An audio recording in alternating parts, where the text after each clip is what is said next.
Hey, what's up, guys? It's Volkanovski. I'm giving you my UFC 273 Volkanovski versus Korean Zombie fight predictions and bets.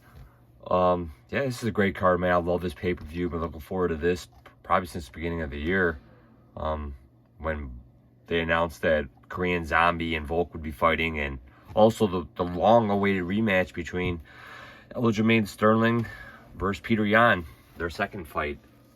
Their fight 13 months ago, their first fight 13 months ago ended in a win for Aljo off an illegal Petr Yan knee. Very disappointing because Petr Yan was starting to take over that fight and win. But yeah, then we also got the featured fight between Gilbert Burns and Khamzat Chimaev. And that's a great fight, man. And I think Dana White's already talking that if Khamzat wins this fight over the highly ranked Gilbert Burns, that he'll be fighting Colby Covington next, which is, oh my God, clear winner of that gets another shot at the Usman Edwards winner. Really looking forward to this, man. This is a great card, man. I love the pay-per-view cards just because they typically stack them, man. The prelims are stacked, main card's pretty stacked. Absolutely loving it. A lot better quality than the ESPN Plus cards. But I still enjoy those too, man. Typically, those have a pretty good main event. And, hey, you know what? Any UFC contest better than none, in my opinion. So, let's dive into it, man. First fight of the night, prelim, Julio Arce against Daniel Santos. Daniel Santos from Brazil. He hasn't fought in a long time, man, since 2019. So, you're looking at a 2.5-year layoff for Daniel Santos. But he's 10-1 against Julio Arce, man, who failed to make weight again. Weighed in at 136.5. But didn't re-weigh in, coming off a knockout loss to Yadong Song. But we know how good Yadong Song is, man. The guy just put away Marlon Moraes in the first round of their last fight. So, looking at it, I like Arce here, man. He might need to move back up to 145 after this fight. But, man, I'm still going to side with Arce here. I just don't want to take a guy that hasn't fought in 2.5 years in Daniel Santos. Money really coming in on Santos here, and I can understand it to a degree, just because Julio Arce, you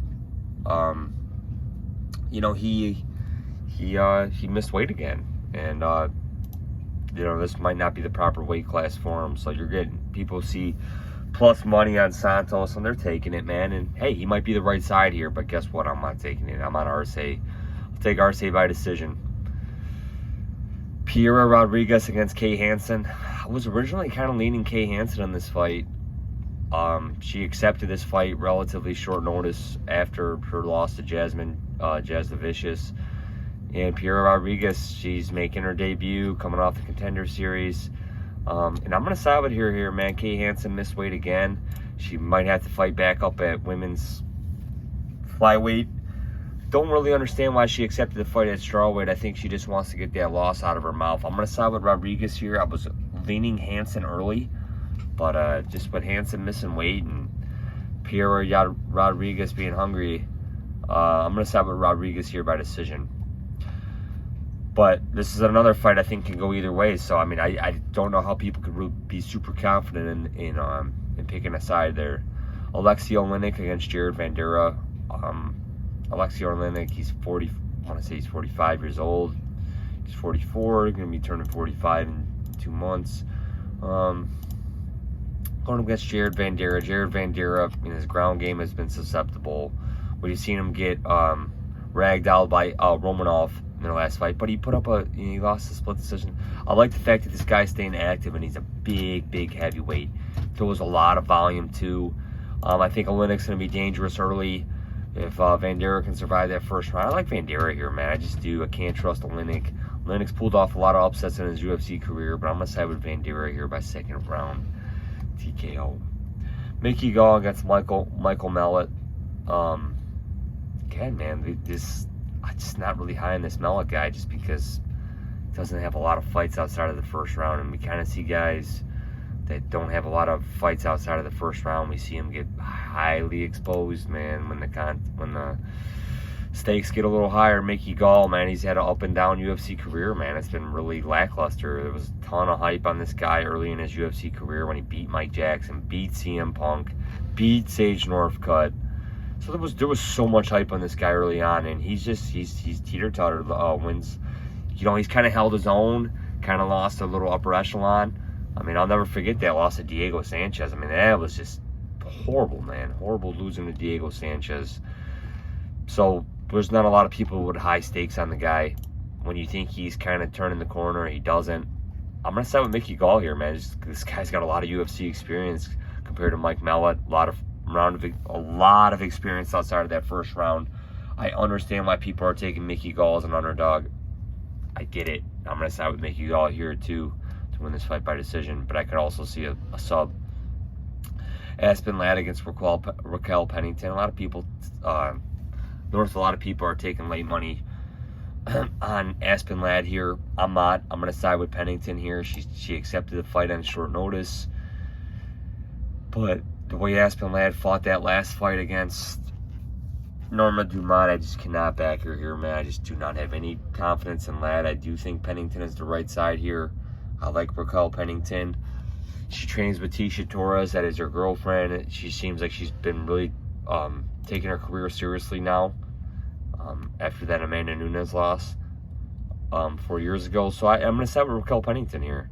Anthony Hernandez against Josh Fremd. I'm going to side with the debutant Fremd to pick this decision win. Ian Garry against Darian Weeks. Interesting prospect fight. I'm going to side with Garry by knockout. I was kind of leaning Weeks earlier in the week. But if this fight goes outside of the first, man, it could be very well Darian Weeks. I'm going to side with Garry here, man. I'm going to say he keeps the hype going, but I can see the side for Weeks here. Vince Pychelle against Mark Manson. I see a lot of love on Marco Madsen here, but I'm going to side with Vince Pychelle. Might, you know, it's going to be Madsen early, but the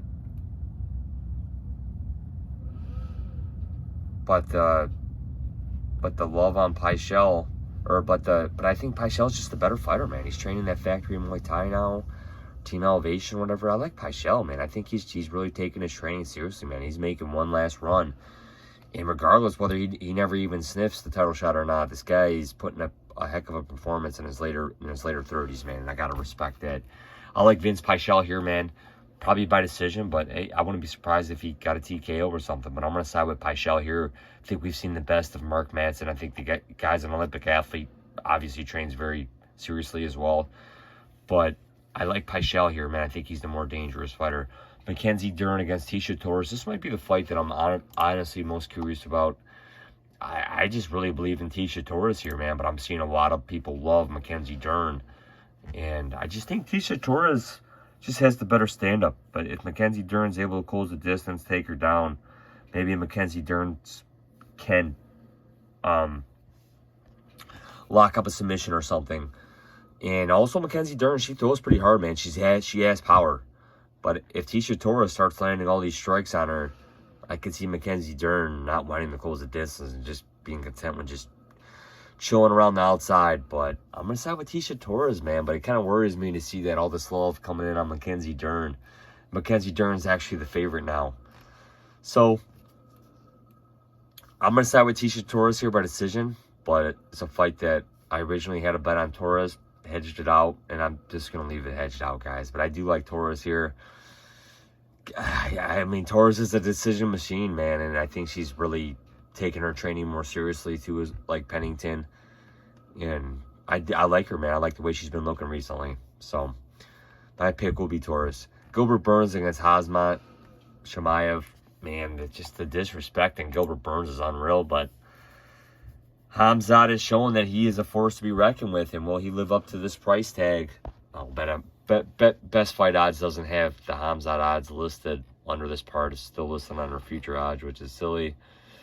We'll pull it up, though, real quick. We'll take a look.